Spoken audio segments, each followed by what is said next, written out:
In this video, I'm going to talk about the 5 best study techniques that are the best for people with ADHD.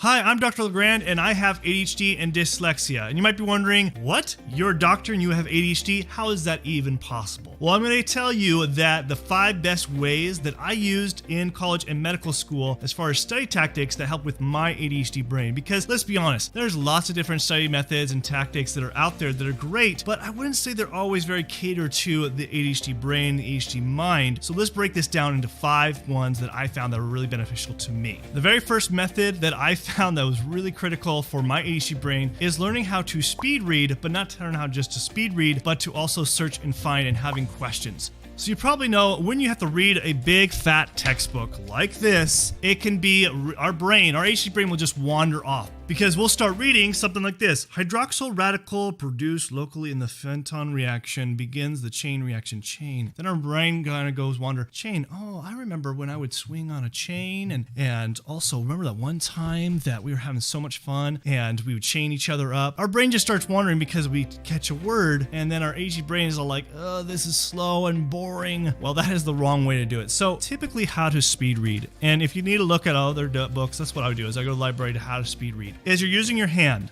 and you're pretty much what you're doing is you're first really just skimming along and really catching keywords. But what this is, it's also speed reading, search and find. So what is the search and find part of it? So what I would do is I would have questions beforehand before I read the chapter. I'd be like, okay, what are some questions that maybe my teacher's going to ask, or was the subject? Sometimes I'd read the slides beforehand and then go to the chapter. So that way I had some questions and I'm looking for those answers. So now I'm prepped versus just passively reading. So I'd be really going through real fast, skimming back and forth, and you're looking for those keywords, and you eventually your brain gets trained to really pick out the most important things in the paragraph, in the entire chapter, and you start to get really good at it because you got to practice. Now, why is this important for the ADHD brain? You know, can be very hyper focused, and people think, oh, we're slow. That's not the case. Really, it's just we have to really use these techniques because textbooks are boring, and it isn't going to entertain our ADHD brain. So how do we keep it on its toes, a little bit more entertained? You make a game out of it, and that is by searching and finding. So you're like, okay, I'm trying to search and find this question I have, and I need to find it as fast as possible. Kind of like a video game. It's like, all right, you got to find the answer as quickly as possible. And that's what you do. And that's how I kept my brain entertained all the time when I'd read these boring textbooks. The second strategy that I think that is really critical to use for study techniques for an ADHD brain is using videos. Videos are very entertaining to our ADHD brain, okay? Who doesn't like watching and being entertained by videos? And this is where YouTube is so amazing of what the resources that are out there, but you got to find someone that is entertaining, that uses lots of visuals. Khan Academy was a really blessing for me when I was going through high school, but even in college, Khan Academy had a lot of great resources that made things very visual and entertaining for me to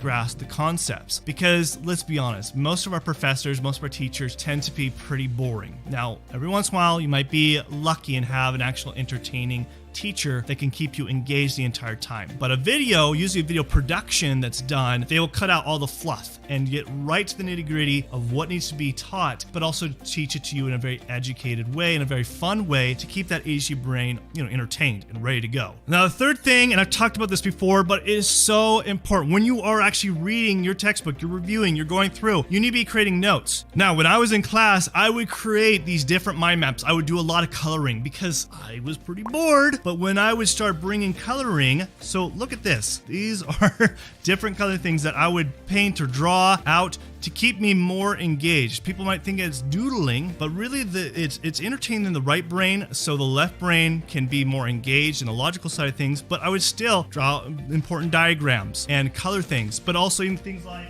this right here.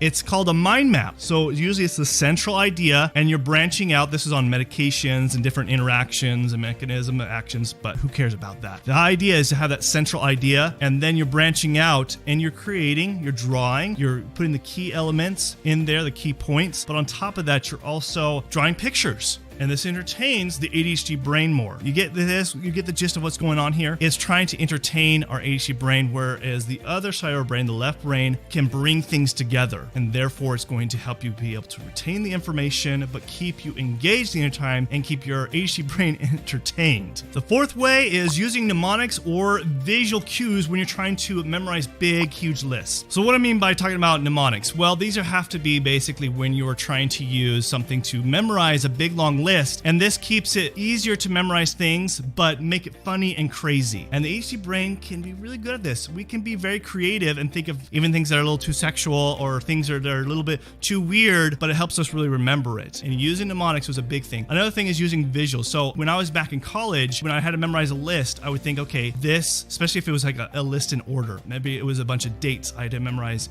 for history. I would go into my room, and the first thing I would look at is my pillow and then the blanket. And so I would think of the date on the pillow, and then there was a battle, that went on, and then went to the blanket, and then underneath the bed, and then I went to my desk. And what you're doing is you're actually putting a list of things, and when you are thinking about memorizing a list, you think in that order. But it has to be natural. It has to be what you think first pops in your head every time you go into your room or go in the kitchen. And this is a very creative way of helping with the ADHD brain to be able to, take a big list and be more engaged and keep the ADHD brain very entertained. Now, the fifth way is using flashcards. Now, I'm not just saying, oh great, everyone knows to use flashcards. Well, to keep it really entertained for the ADHD brain is not only making a group of flashcards, but we got to really use things such as like color coding, also drawing, and using different types of visuals in our flashcards. And so sometimes people just write stuff and it's just words. Well, for our ADHD brain, that is going to be boring. It's not going to be entertaining, and you need to make it into a game. And how we make this into a game is instead of just going passively through the flashcards, after you've created them, made lots of different visuals, and drawn and color-coded them into separate groups, then you mix them. And why you want to mix them is because what's going to happen is it will help you see patterns. And by seeing patterns, this becomes a game. So think of that as a video game trying to find patterns in diagrams and structure. And this makes it more engaged, keep your brain more engaged into things that instead of just passively going through the flashcards, and that makes all the difference. And that made a huge difference for me for memorizing big lists when I went through college and medical school. By going through these 5 study techniques, this is what got me through college and medical school. It helped me become a doctor. You're probably asking the question is, how are you a doctor and have ADHD? How is that even possible? Well, it's these study techniques that I used and kind of adjusted and made it more my own and made it more creative for me so that it can be effective versus just learning something online where the neurotypical person typically would learn this stuff, but we got to adjust it and make it creative for myself. But guess what? I also was able to go through college and medical school without using medications. You heard me right. Without medications. Might be like, okay, that's really crazy. Do you really have ADHD? Well, if you want to know how I was able to go through college and medical school and still today treat my ADHD without medications, watch this video right here, and I will see you in the inside.